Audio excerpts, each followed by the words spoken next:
Hello and welcome to The Voice of Iron, and on this session, we'll be reading Dreams of Rain, Tape 2. The rest of my shift went by very quickly, and it wasn't a problem to wrap up the drive and float it out to the docking bay. I was thankful that it wasn't a busy night, as the bay was nearly empty, which would make loading much easier for me. It took just a few minutes before I arrived in front of my astrocar, Blue 1. She was a real beauty, custom built by me. I'd been working on her for years, using parts and pieces from the scrapyard over time to make her as perfect as possible. The base frame was from a Fomic Series Astro truck, allowing me to haul plenty more home from work with me. However, the enclosed truck bed wouldn't quite fit the drive, so I spent around 15 minutes or so retracting the storage cover and securing the drive with the truck's retractable cables before activating the bed's magnet. It was a large load, but it certainly wouldn't be coming loose anytime soon. After triple-checking my securing job, I unlocked the vessel and floated in, strapping myself into the pilot's seat in one smooth motion.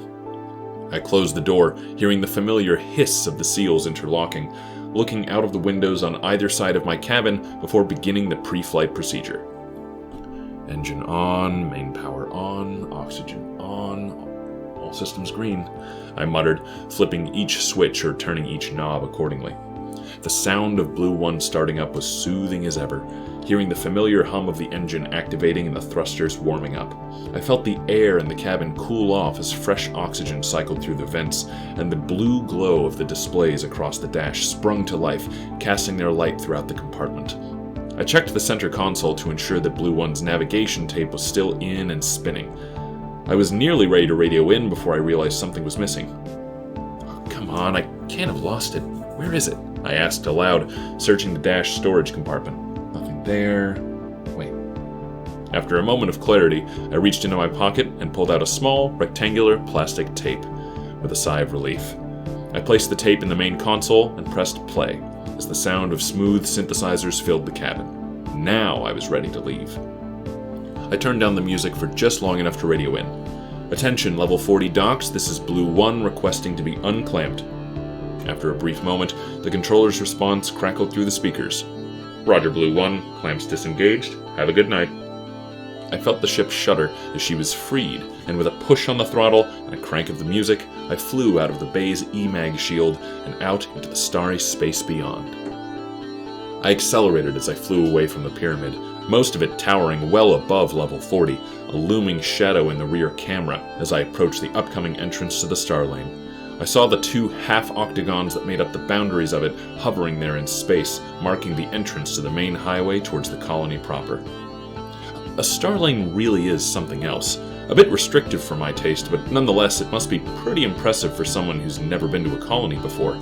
The floating guide markers are spaced about 20 meters apart, and two of these half-octagons float adjacent to each other, giving off the illusion of a tunnel in space. They're well lit, and project holograms of exits, distances between important points, warnings of wrecks, and, of course, lane divisions.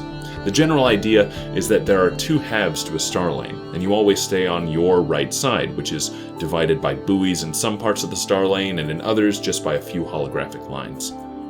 The lane was fairly empty tonight, fine by me, as I wouldn't have to worry about maneuvering around heavy traffic. I watched the marker lights pass by my windows quickly as I flew closer towards Novus itself, passing one or two other astrocars flying by every few minutes. I always liked looking down over the city, watching the structures zip past as I flew. I took the star lane which would take me directly over the city center to see the most, and gave a short repulsor burst to slow my velocity to get a better look at the colony below. Novus' city was always a sight to behold. Massive buildings floating in space, their structures lit by the glow of their own neon lights, and a blue overtone across the whole city, cast by the nearby Argon Nebula by which the colony was parked.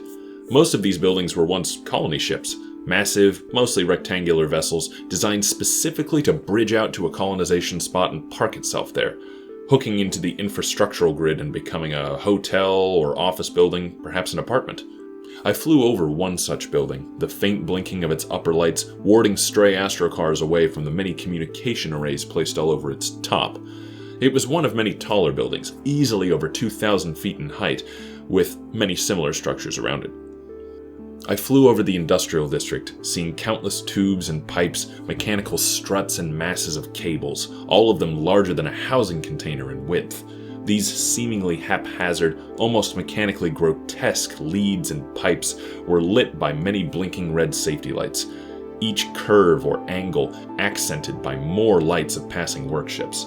I pondered for a moment on what a mess it may have looked like from up here, but in reality all those enormous cables had something to power. All those gargantuan hoses were pumping something somewhere, and each tube was connecting one vital system to another. I let out a sigh and tried to focus on the music. Such thoughts always served as a reminder of how small man really is, especially out here. Blue One passed over the housing district next, the many square, undecorated towers packed with floors, each building easily over 4,000 feet, half above the colony base and half below. I mean, it made sense.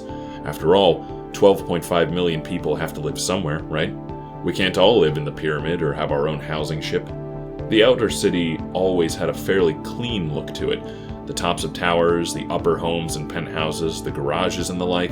All the cables between buildings and city traffic would obscure anyone from seeing the undercity from up here, and that was probably for the best. A new song came on as I flew over the last of the apartments, bland as they were, and passed by the hotels and shopping towers, gleaming with a variety of neon colors across their angled surfaces, in stark contrast to the gray, stony appearance of the apartment blocks. These buildings were adorned in argon blue, sharp greens, vibrant oranges, and of course, the signature purple of the Astris Resource Company. I had to laugh a little at that. The company felt the need to shine their light on half the buildings, as if the nearly miles-high Astris corporate pyramid nearby wasn't reminder enough. I turned off at my exit, heading away from the inner colony and heading towards one of the orbital towns a few miles out, circling the colony proper.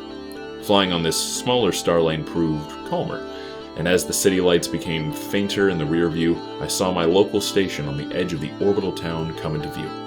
The town was far smaller than even some towers in the colony proper, but still held many buildings, structural ships parked and tethered together to form a community. Checking the fuel and seeing I was a bit low, I turned towards the station, radioing in as I approached the angular, boxy structure. "Attention, Astra Station 237, this is Blue One coming in for refuel." After a brief moment, the controller responded. "Copy that. Pull on in." The side bay door was open on the station as I smoothly maneuvered Blue One in through the EMAG shield. I pulled her right into the fueling bay, feeling the bay's tractor magnets guide her into the proper position. I made sure my boots were on and magnetized before shutting her down, unsealing the door, and feeling the recycled air of the station rush over me. I stepped out, walking over to the hydrofuel pump before grabbing the nozzle and swiping my Astris card. I had just hooked up to the fuel port when I heard a whistle from an adjacent pump. "That's a nice ride you got there," a voice said, and as I turned to look, it appeared to belong to a young man dressed in a gas miner's cover. Seems he, too, had gotten off shift a bit late. "What's its designation?" the man asked, seeing he had my attention. "Blue One," I replied, a bit of pride pinging as his eyebrows raised. "One, huh? She first of her line or custom?" "Custom," I replied, going a little further. "Fulmic Astro truck base, engines from a Falcon, even got a Starlight power system from a Solaris.